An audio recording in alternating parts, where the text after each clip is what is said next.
Welcome to NightChild Talks Prince, uncut and unscripted.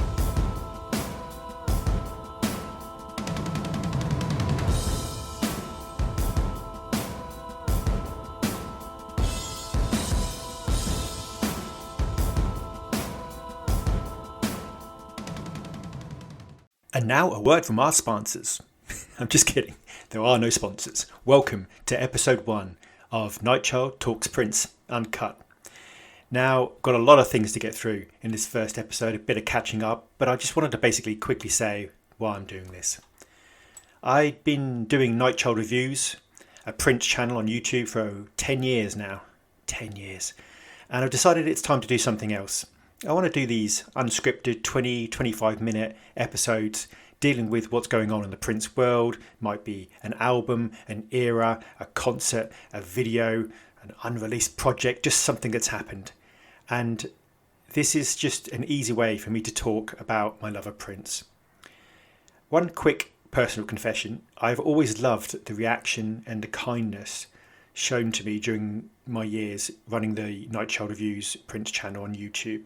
I met lifelong friends, I've had some amazing moments, been to some amazing concerts, I've had comments with people who have such passion, knowledge and energy. It's incredible. It has literally changed my life and kept me going through some really tough times. And having my videos retweeted by Prince a number of times was an act of kindness I can never repay, just as I can never repay all that Prince has given me with his music over the past 35 years. I can't believe it's been 35 years since I became a Prince fan. It's been a journey like no other. The only thing is, I will confess, I never really liked the technical side of making videos. You know, the editing, the software, the time spent on it, the frustration. Because for me, that was all time I could be talking about Prince and trying, just in my own little way, to spread some of the joy he has given me through his creativity. So this podcast allows me to talk about a wider range of Prince topics and to do more and to produce much more content. It's back to basics, stripped down and simple in these rather crazy times. I truly hope you'll forgive me that indulgence. So the first thing to say is really why Prince. I bumped into somebody who is a friend, isn't a Prince fan, and I talked about the podcast and he said, why Prince? Why are you talking about Prince? Well, for me, it's simple. I believe he was the foremost genius of our times. Unbelievably next level music, embracing pop, funk, rock, classical, reggae, soul, rap. He had it all, from the top of his soul-shreddingly piercing falsetto to his deepest depth of his earthly baritone. He had a vocal range like no other. But this is just the tip of the typhoon, as Prince might say. He was a band leader, a master musician, a peerless guitar player, a stunning bass player, a transcendent piano and keyboard player, a drummer, a drum programmer, a producer, an engineer, a mixer, and a truly unmatched songwriter who created the Minneapolis sound. Not only writing countless hits for himself, but for his own groups such as The Time, Vanity 6, Apollonia 6, Maserati, Jill Jones, to name just a tiny few. And songs that just became hits for established artists such as Chaka Khan and Tom Jones, and also helped to catapult people to stardom, such as the hauntingly memorable Nothing Compares to You did for Sinead O'Connor. But, you know, even all that barely scratches the surface. He was a clothes designer, a dancer, a businessman, a philanthropist, and simply, he was the most stunning live act I have ever witnessed. Prince's influence is huge and remarkable. He fearlessly took on the music industry in a way that, despite risking everything and sacrificing his fame, changed the music industry forever. Some of the top artists of the age now, such as Beyonce and Janelle Monáe and Alicia Keys, were assisted by Prince, and Beyonce called Prince her mentor. I must apologise if I get carried away when I'm talking about Prince, because I'm autistic and I just can't help myself sometimes. He is just that good. Anyway, I hope you'll join me as we talk about everything Prince. These episodes are short, hopefully digestible, and just a little bit of Prince to add to your day, whether commuting or at night time. Prince gave us so much, and we are only now even just starting to catch up with all he created in one lifetime, with surprises still being discovered. And I just want to give a very little something back to this, through this podcast. It'll be a journey. Prince just wrote, I remember he famously wrote once, "You've just accessed the beautiful experience. This experience will cover courtship, sex, commitment, fetishes, loneliness, vindication, love and hate. Please enjoy your experience." And I would hope that we can add exploration, appreciation, discussion and wonder to that world of Prince discussion.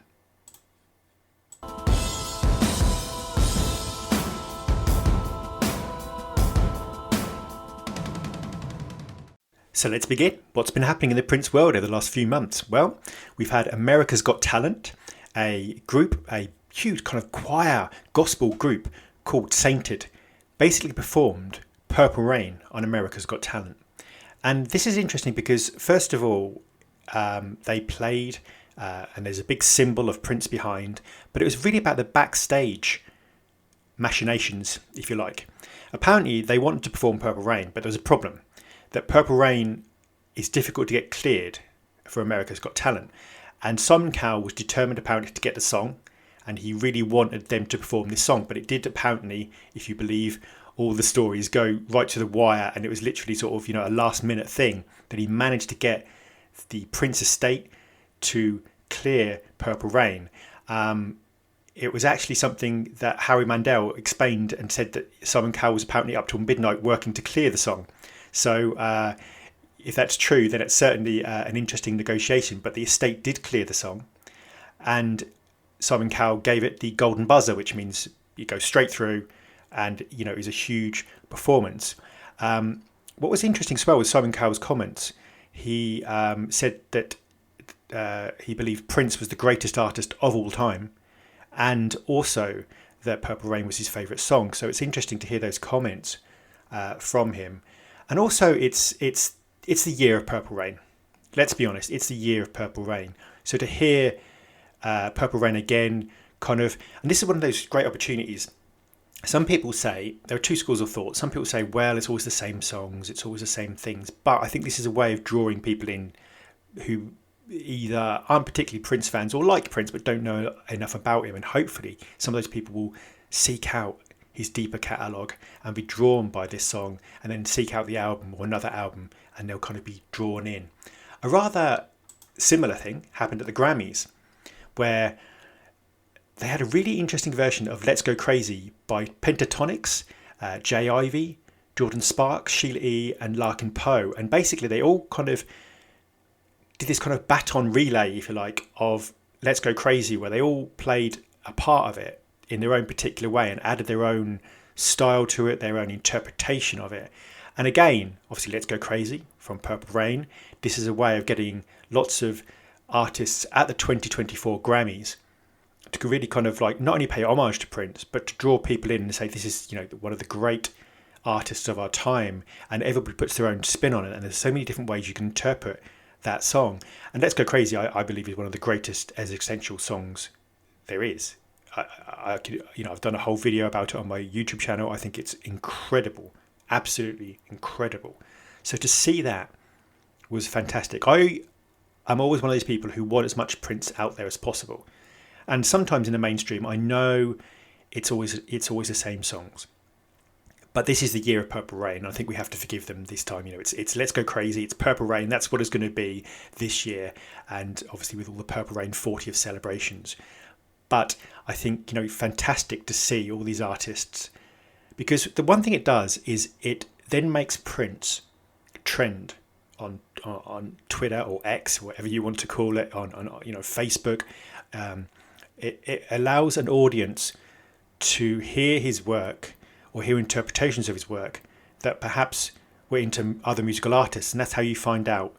How you discover Prince for some people. They will be watching the Grammys for, say, an artist they like, but then they'll hear this and they think, okay, that's interesting, I might want to know more. So I'm always for that. I think the more publicity you can do for Prince, the more people might come into this and they will grow his legacy. I think that's the same with React to videos, when people go on YouTube and they listen to Prince songs for the first time, and you see their reactions. Now, some people like that, some people don't, but I think it's getting younger people particularly interested in Prince, and I think that can only be a good thing. I personally very much believe you shouldn't be a gatekeeper. You shouldn't be somebody who says, well, we've all been in those groups where somebody says something about Prince, it's not quite 100% accurate, and people jump on them or say, you don't know Prince, you don't understand, you're not a real fan. I don't like any of that. Let's bring everybody in.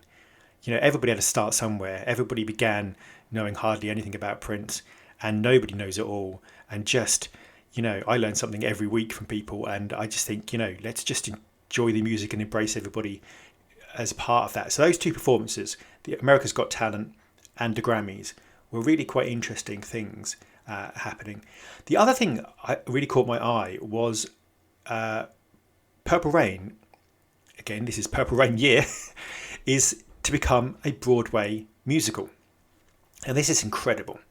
The Pulitzer Prize finalist Brandon Jacobs Jenkins is apparently going to turn Purple Rain into a musical, which is really interesting. I'll just read from a bit from the press release from Londell Macmillan, who's obviously in charge to an extent of the Prince estate.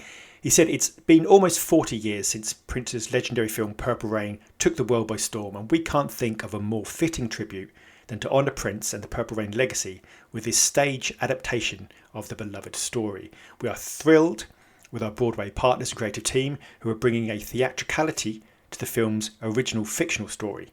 We can't wait for a new generation to discover Purple Rain, and for lovers of the original film and album to experience its power once again, this time live.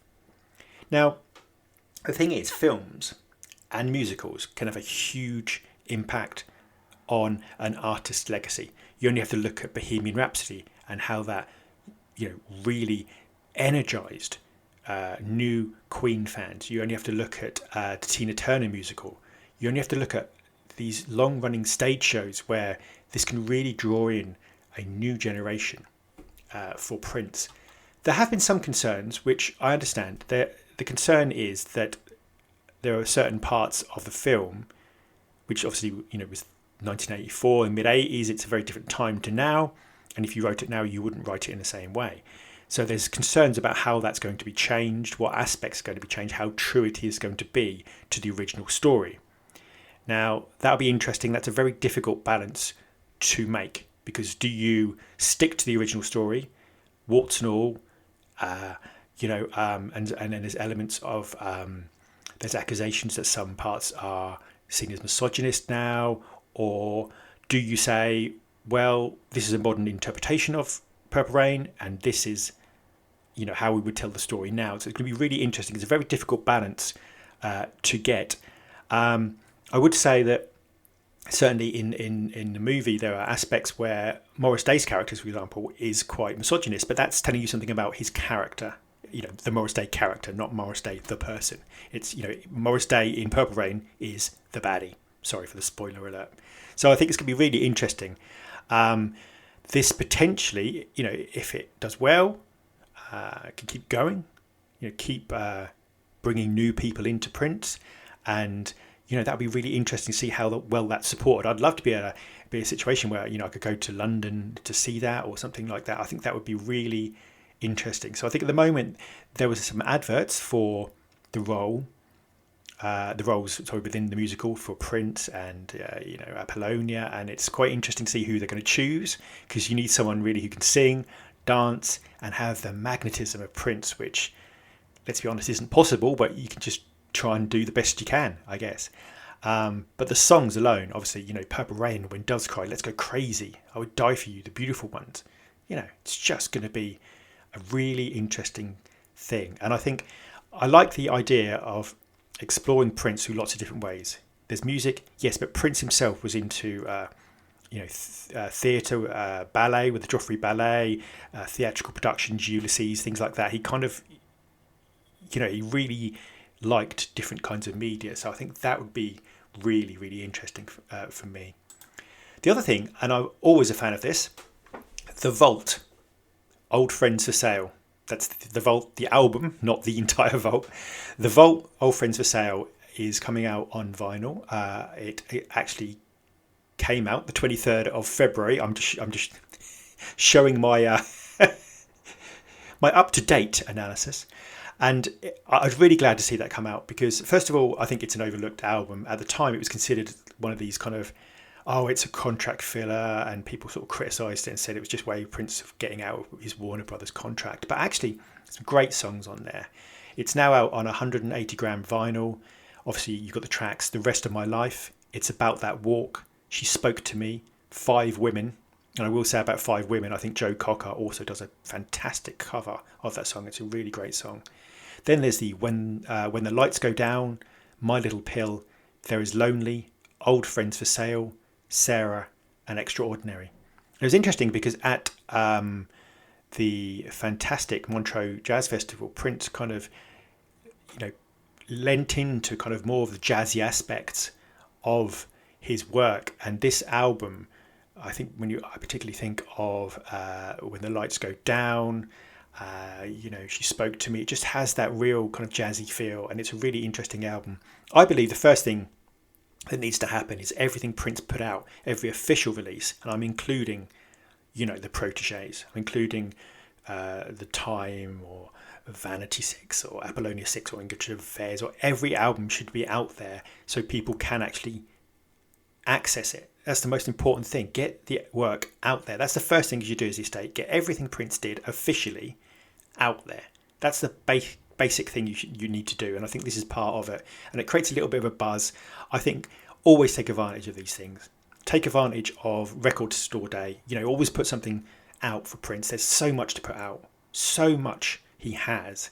Never miss a chance. And Record Store Day should never go by without, something from Prince. So I would say that's, another positive thing. The more we can kind of get all this work out there, because there's still some albums out there that just, are being neglected, are kind of not available to purchase in various formats or aren't on streaming or whatever. And I think that's really, really important. I think the other thing I was going to mention is that it's a really difficult time in terms of the Prince estate. And when hasn't it been a difficult time? Because it's been a difficult time for the Prince estate for quite some time in terms of lawsuits. I think, they've spent nearly £40 million, £40 million on lawyers, which is just, I can't even get my head around how you can spend that much on, on lawyers. But there is now another lawsuit. Now, obviously, I'm not going to go into the huge details. That would take up a huge, an episode all on its own, quite frankly. But it's basically, an internal dispute. There's parts of the family who are not happy with the situation.